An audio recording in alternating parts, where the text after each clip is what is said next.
ஜெய் மகாகாளி. ஆனந்தம் இறைத்துவம் சீசன் 2 ஸ்ரீ ராமகிருஷ்ண பரமஹம்சம் பகுதி 15.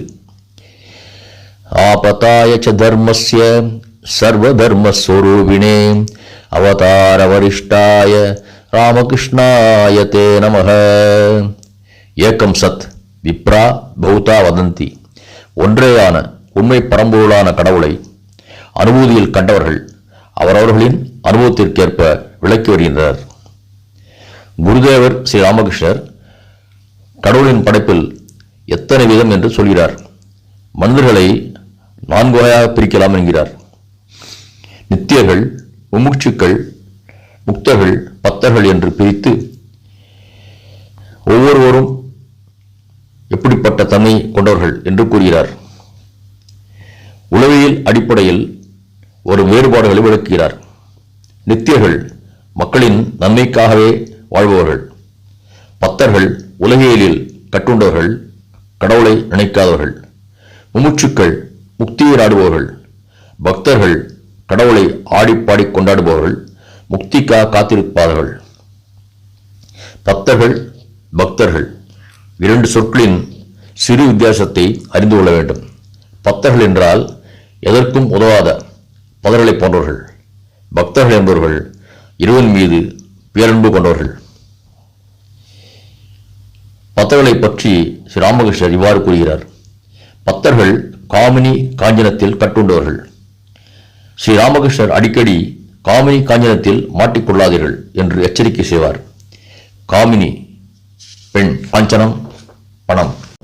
உலகியலில் கட்டப்பட்டவர்கள் பக்தர்கள். காமினி காஞ்சனம்தான் வாழ்க்கையில் இன்பம் தரும் என்று நினைக்கிறார்கள். இவர்களுக்கு கடவுள் பயமே கிடையாது. அந்த இன்பத்திலேயே அழிவும் இருக்கிறது என்பது அவர்களுக்கு தெரிவதில்லை. அப்பப்பா, இந்த மாயை தான் எப்படிப்பட்டது! மரணப்படுக்கையில் இருக்கிறான், சிறிது நேரத்தில் சாகப் போகிறான். அவன் அருகே விளக்கு சுடவிட்டு எரிந்து கொண்டிருக்கிறது. அதை பார்த்து எண்ணெய் தீர்ந்துவிடும், விளக்கு அணை என்று புலம்புகிறான். பக்தர்கள் இறைவனை நினைப்பதில்லை. நேரம் கிடைத்தால் போதும் வம்பளப்பார்கள் அல்லது பயனற்ற வேலைகளை செய்வார்கள். காரணம் கேட்டால் என்னால் சும்மா இருக்க முடியாது என்பார்கள். சுவாமி, இப்படிப்பட்ட இல்லறத்தான் கிடைத்தற வழியே இல்லையா என்று பக்தர் கூட்டத்தில் ஒருவர் கேட்டார். நிச்சயமாக இருக்கிறது என்று சொன்ன ஸ்ரீ ராமகிருஷ்ணர் தொடர்ந்து, அவ்வப்போது சத்சங்கம் வேண்டும், அவ்வப்போது தனிமையில் வாழ்ந்து இறைவனை சிந்திக்க வேண்டும், அதோடு ஆராய்ச்சி செய்ய வேண்டும். எனக்கு பக்தியும் நம்பிக்கையும் கொடு என்று ஆண்டவனிடம் பிரார்த்தனை செய்ய வேண்டும். நம்பிக்கை ஏற்பட்டுவிட்டால் எல்லாமே ஆகிவிட்டது. நம்பிக்கையை தவிர வேறு எதுவும் வேண்டியதில்லை. கேதாரை பார்த்து, கேதார், நம்பிக்கை எவ்வளவு வலிமை வாய்ந்தது என்பதை கேள்விப்பட்டது இல்லையா? புராணத்தில் இவ்வாறு சொல்லப்பட்டிருக்கிறது. பூரண பிரம்மமும் சாட்சாத் நாராயணனுமான ஸ்ரீராமர் இலங்கைக்கு போக பாலம் கட்ட வேண்டியிருந்தது. ஆனால் அனுமனோ ராமநாமத்தில் வைத்த நம்பிக்கையால் ஒரே தாவலில் கடலை தாண்டிவிட்டார். அவருக்கு பாலம் தேவைப்படவில்லை. ஒருமுறை ஒருவனுக்கு கடலை கடந்து செல்ல வேண்டியிருந்தது. விபீஷ்ணர் ஓர் இலையில் ராமநாமத்தை எழுதி அதை அவனது ஆடையின் ஒரு முனையில் முடிந்தார். பிறகு அவனிடம், பயப்படாதே, நம்பிக்கையோடு தண்ணீரின் மேல் நட. ஆனால் ஒன்று, நம்பிக்கை இழந்தாயானால் அந்த கணமே நீரில் மூழ்கிவிடுவாய் என்று கூறினார். அந்த மனிதனும் கடலின் மீது எளிதாக நடந்து சென்று கொண்டிருந்தான். அப்போது துணியின் முனையில் முடிந்திருப்பது என்ன என்று பார்க்க அவனுக்கு ஆவல் உண்டாயிற்று. முடிச்சு அவிழ்த்து பார்த்தான்.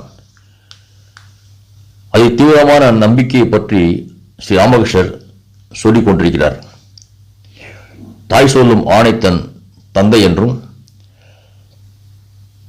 தான் வேலைக்கு சென்று திரும்பும்போது மனைவி கற்பின் மீதும், நண்பனின் நேசத்தின் மீதும், குருவின் வார்த்தையின் மீதும் என்று உலகியலில் கூட நம்பிக்கை வைத்தால்தான் அந்த உறவோடு மகிழ்ச்சியாக வாழ முடியும். இப்படி இருக்கையில் நமக்கு எல்லாமாக இருப்போர் கடவுள் என்று நமது பெற்றோர்கள், குருமார்கள், அருளாளர்கள் அவருடைய திருவுரைகள் மற்றும் நூல்களில் நம்பிக்கை வைத்து இறைவனை சந்தேகத்துக்கு இடமின்றி நம்பினால்தான் திருவருள் கூடும் என்பது சத்தியம்.